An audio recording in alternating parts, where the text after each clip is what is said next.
हाय। Netflix पे एक limited docu series देखी है जिसका नाम है फ्रॉम रॉकस्टार टू किलर। ये कंटाट नाम के एक 2002 में एक कोई सिंगर था फ्रेंच, उसके बारे में है ये।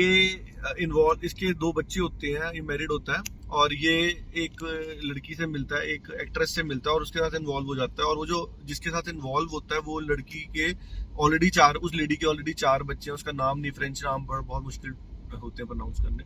तो उसके ऑलरेडी चार बच्चे हैं, चार अलग अलग पेरेंट्स फादर से।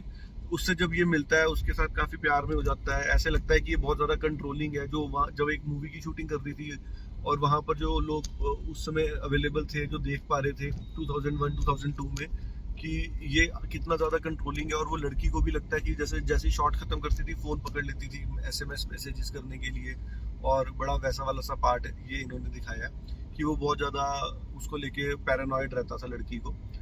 और एक दिन इन दोनों की लड़ाई हो जाती है और ये उस लड़की को थोड़ा मारता है और वो लड़की फिर थोड़ी बेहोश हो जाती है और इसको लगता है कि सब सही है। उसके भाई को भी बुलाता है, उसका भाई भी वहां जाता है, वो भी वहां से चला जाता है कि तुम क्यों लड़ते हो। ये वो लड़की का भाई जो है वो कहता है और वो भी चला जाता है। 6-8 घंटे बाद जब वो लड़की रिस्पॉन्स नहीं करती है, हीरोइन एक्ट्रेस जो है, तो ये फिर डॉक्टर को बुलाता है। डॉक्टर बताता है कि ये तो मर चुकी है, ये बेहोश नहीं है, ये मर चुकी है। इतना ज्यादा इनकी लड़ाई हुई है कि ये मर गई है।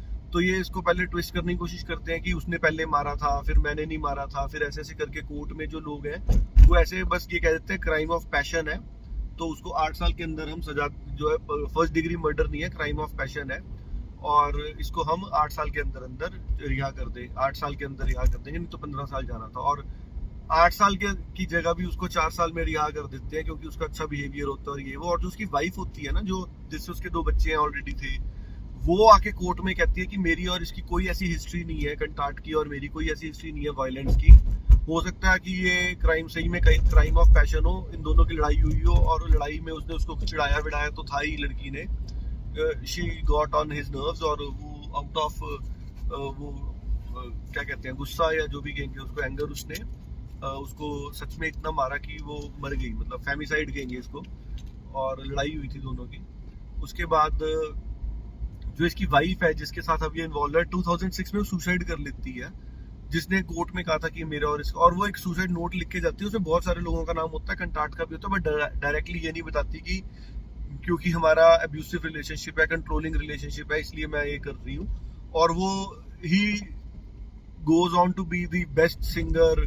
यूनिवर्सल वाले जो है उन्होंने उसको साइन किया हुआ था और खूब पैसे बनाते हैं वो, उससे खूब गाने बनाता है, पॉलिटिकल गाने बनाता है।